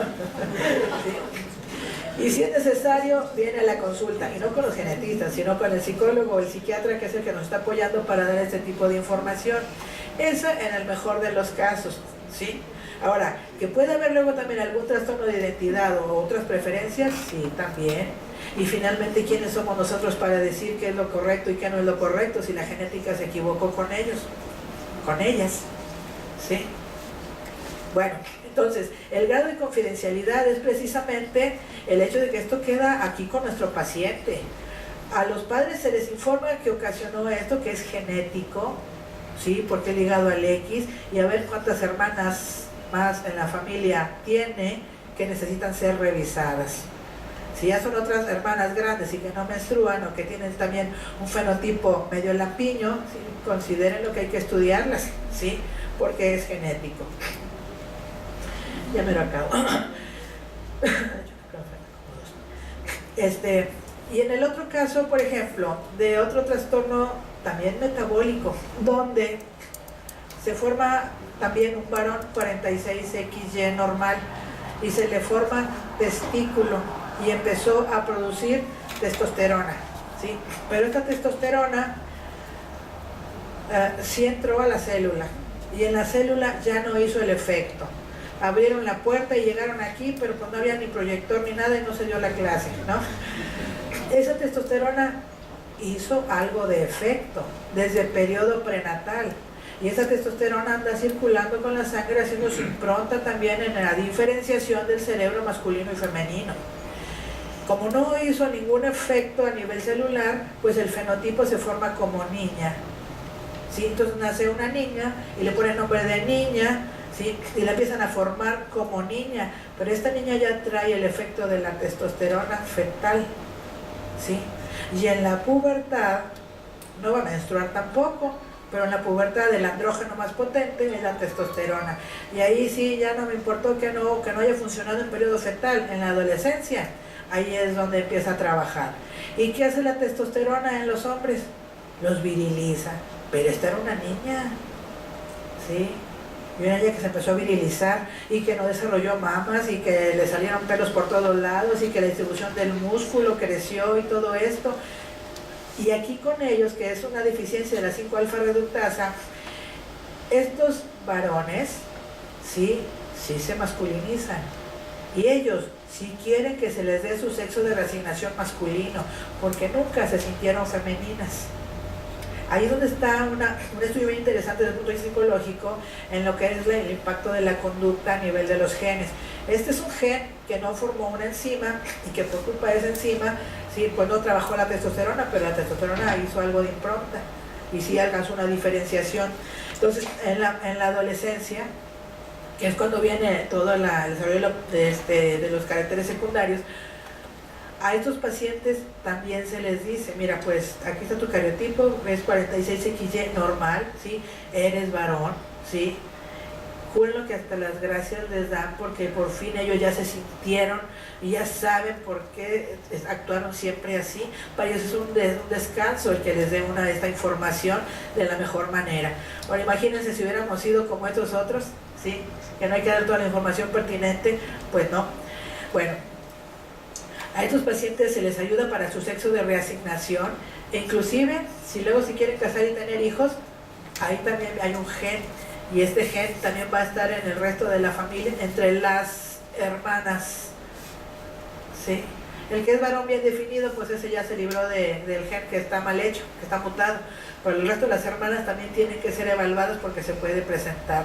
Y también es importante el manejo de este paciente porque a ellos cuando les daban esta información, fueron por lo menos 2 casos que supimos que sí se suicidaron, ¿sí? Y más en la adolescencia, donde hay todo este tipo de problemas.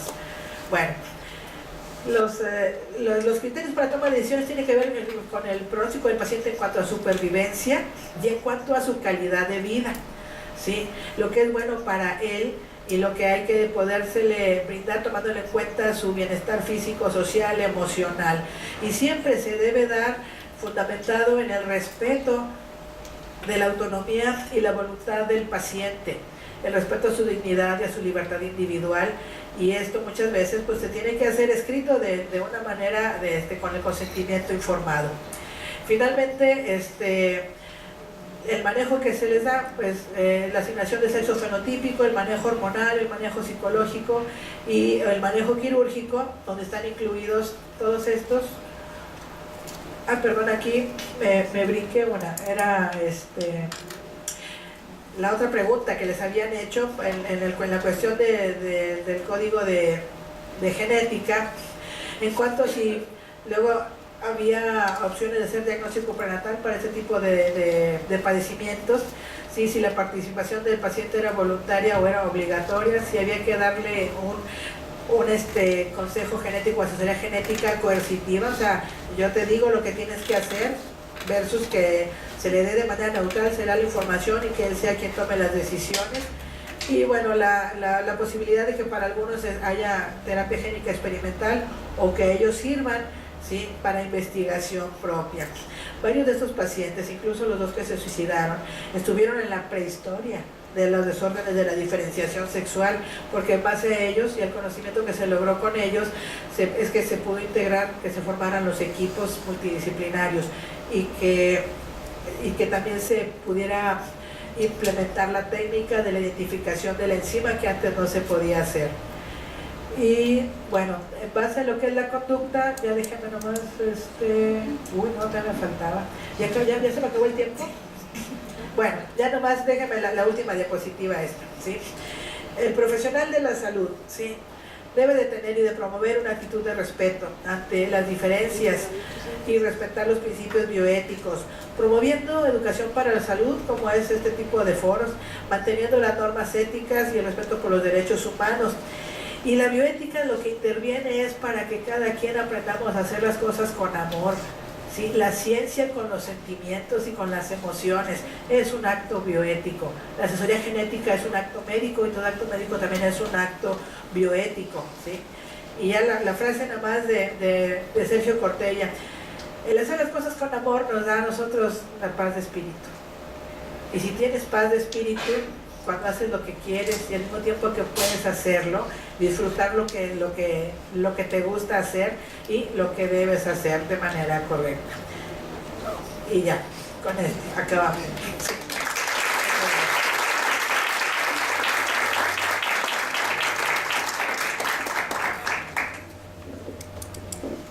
Muchísimas gracias a la doctora Beatriz por esta interesantísima exposición desde la bioética. Ya estamos sobre el tiempo, pero abrimos una sesión de 10 minutos. Por favor, las preguntas que sean lo más concretas y rápidas para que nuestros expositores las puedan responder. Tenemos la primera pregunta aquí, por favor. Muchas gracias, felicidades a ambos. Yo tengo alguna duda, mira, sobre el tamiz neonatal. ¿El tamiz neonatal te ayuda a saber el sexo genético, no? ¿O cómo se sabe, o si a todos los niños se les hace algún tipo de examen? Y solamente, si quieres, le doy para los dos, es otra. El tema del comité de bioética. Yo conocí a una persona que lleva el comité de bioética en Querétaro y bueno, es que se persignaba todo el tiempo y le rogaba a Dios todo. Entonces, para mí era, sobre todo en temas hablábamos de aborto y todo, pero para mí fue chocante. Entonces, yo sé que tienes aquí todos cómo se debe de regular, pero a veces es difícil ver el tema de la moralidad o la moralina como trabajan los comités de bioética, si se ha pensado en técnicas de mediación para todo el tema de la reasignación de sexo, ahora que está tan de moda la mediación como parte de la justicia alternativa y restaurativa. Y bueno, nada más, gracias. De la parte del tamizaje neonatal, no te establece sexo genético, pero hay algunas de las enfermedades en las cuales mencionó Betty, deficiencia 21 hidroxilasa y 5-alfa-reductasa, pueden formar parte de este tamizaje de forma indirecta.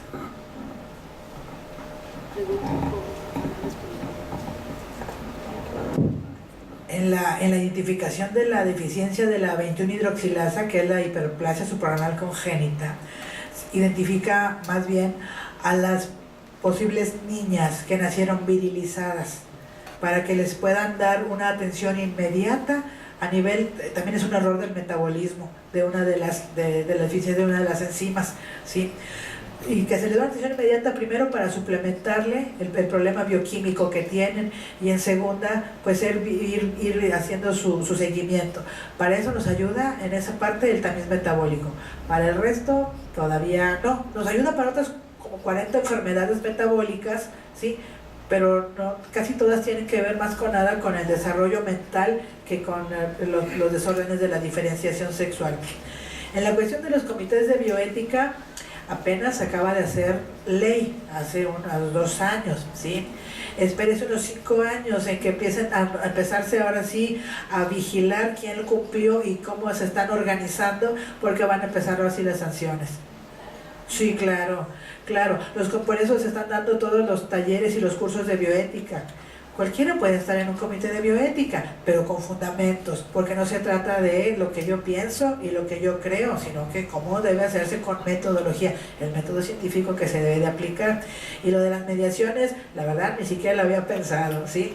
Yo no sé si alguien lo esté trabajando en este momento, pero sí es muy buena idea que se pudiera lograr eso. Acá. Hola. Creo que me dieron el micrófono primero. Pues como soy de otras ciencias más diferentes, para no llamarlo humanas, a las que ustedes trabajan, y es nuevo, pero tengo que reconocer que también es un poco asustador. Y quisiera preguntar cuál es, con las personas que no se sienten pacientes y que no les gusta estar dentro de esa categoría, y que no se sienten como enfermos o como con una, sino que es otra forma de existencia, y casi que le devuelven la pregunta, y es, pues en realidad uno podría pensar que es más una sociedad que se crea en lógicas binarias y que no permite otras existencias, y que entonces para explicarlas trata de, digamos, las vuelve pacientes. Entonces, digamos, frente a esas otras posiciones que existen de las personas de no asumirse pacientes, ¿cuál es como su posición? ¿Ustedes cómo lo ven? ¿Siempre son pacientes sí o sí? Y 2, cuando no hay como riesgos vitales en términos de que tenga que hacerse una intervención para vivir, que en eso uno puede como entender la urgencia de la intervención médica. ¿Es posible, o ustedes le hablan a las personas de que es posible, o es posible, también es una pregunta, vivir una vida intersex? No, en términos biológicos, porque digamos yo puedo entender que eso podría y debería ser así en términos sociales, pero en términos biológicos hay una urgencia de tener que tener una característica de un lado o del otro, o eso está supeditado a vivir, porque yo escuchaba como o esto otro, o lo masculino con esas características o lo femenino con esas características. Eso también es absolutamente discutible, ¿no? Como qué características socialmente tienen que seguirse manteniendo como masculinas, cuáles como femeninas, y por qué eso no puede tener como un diálogo, un continuo en el que no sea tan absolutamente claro. O a mí me cuesta trabajo, por ejemplo, pensar que lo masculino es esto y lo femenino es esto, más allá de las cosas X, Y, bla, bla, bla, que ustedes estaban contando, que no las puedo repetir. Pero digamos que cuando eso se entra como en un diálogo con lo social, me parece que es difícil como clarificarlo tanto, ¿no? Como el azul, por ejemplo, que ustedes utilizan para caracterizar una cosa, y lo rosado, eso me parece un poco más social, que se mezcla ahí, que una cosa como biológica. Entonces yo quisiera saber, como en esa apuesta bioética o de hacerlo mejor para las personas intersex, si existen estos diálogos de poder existir de otras maneras, sin que esté atravesado por la biología. Y si siendo así, ¿por qué no es tan fuerte hablar de la posibilidad de vivir de esa manera, sino siempre como tener que seguir clasificando las sociedades? Porque digamos, yo creo que soy, no sé si a los 40 y tantos de repente me aparezca un chip, pero he performado en muchas otras formas de existencia y nunca he tenido que tener un diálogo como con la biología, ni me he sentido paciente por esos caminos que haya. Y por eso digo que el tema de desórdenes y todo genera un poco, digamos, como de ruido. Bueno, primero, sí se les llama pacientes, porque están afectados de una enfermedad genética, ¿sí? Nosotros no tenemos la cuestión de la conducta, eso se lo dejamos a psicología o a psiquiatría en un momento dado. La familia que vaya con nosotros es considerado paciente, porque no le podemos llamar cliente, le tenemos que hablar de algún modo, ¿sí? Y tampoco son nuestros amigos. Pero estos temas también los discutimos con los amigos. Y si finalmente alguien viene con una pregunta, bien, no soy tu paciente, no me das historia clínica, pero explícame, platícame, dime cómo es esto, tranquilamente también somos asesores genéticos, ¿sí? Los llamamos así por llamarlos de algún modo, pero si no se quiere sentir paciente, no se sienta paciente, ¿sí? Finalmente es cuestión ya del, pues ahora sí, de cada quien. Nosotros así los manejamos. La cuestión de vivir el intersexo, si la persona se siente bien viviendo el intersexo, que viva con intersexo, ¿sí? El problema es que civilmente, nomás en el acta de nacimiento tenían masculino o femenino, ¿sí? Pero este paciente de 41 años que nos llegó a nosotros, él había vivido bastante bien su intersexo, ¿sí? ¿Cómo? No, aquí estoy. Bueno, la corriente ahorita es, si la persona nació con intersexo y se quiere seguir quedando con intersexo, no hay ninguna urgencia de que se tengan que reasignar, ¿sí? Se le reasigna a quien quiera reasignarse. Ahora, ¿cuál era la otra pregunta? Por ahí. De la misma, es que fueron varias, pero ¿o tú quieres responder? Ahorita. Cuando empecé mi plática les comentaba también que tengo formación o deformación médica y obviamente te enseñan dentro de una estructura de desarrollo profesional a expresarte de esa manera. Yo estoy de acuerdo con Betty en que, bueno, cualquier persona que viene a consulta yo la considero paciente, pero eso es una cuestión personal o profesional. Pero estaría de acuerdo con Betty en que la persona, si quiere una consulta, una asesoría, lo podemos hacer.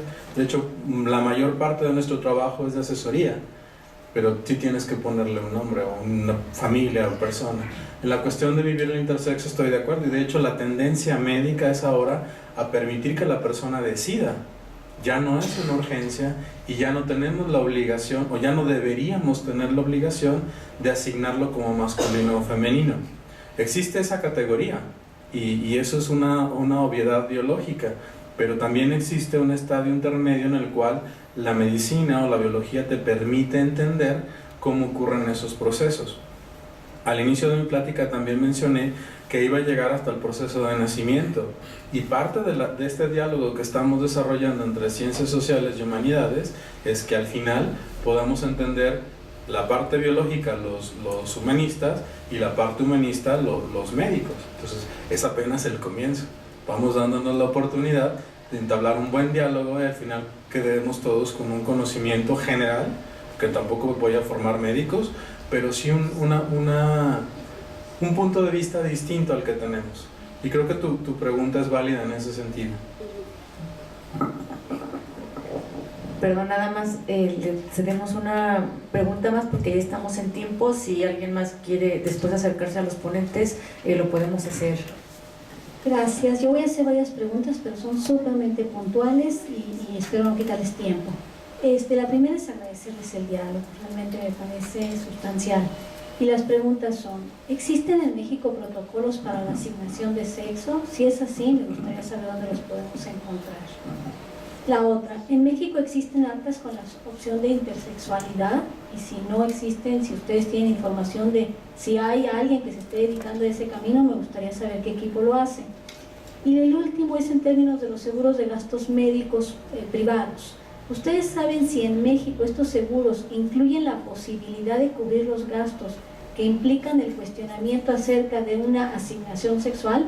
O sea, solamente el cuestionamiento, ya la persona decidirá si quiere o no desea esto.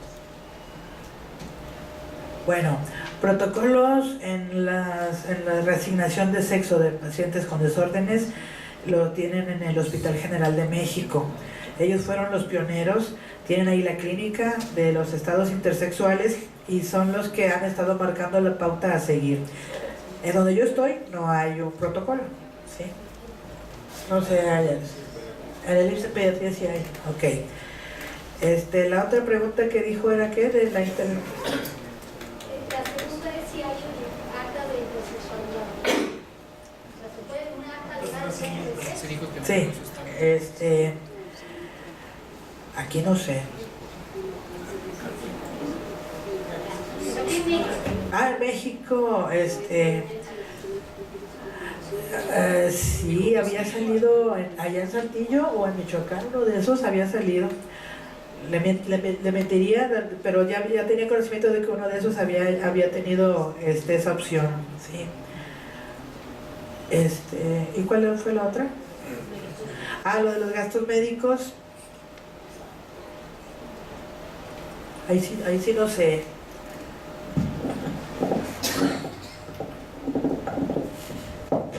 Creo que desde el punto de vista legal en México nada más hay dos sexos.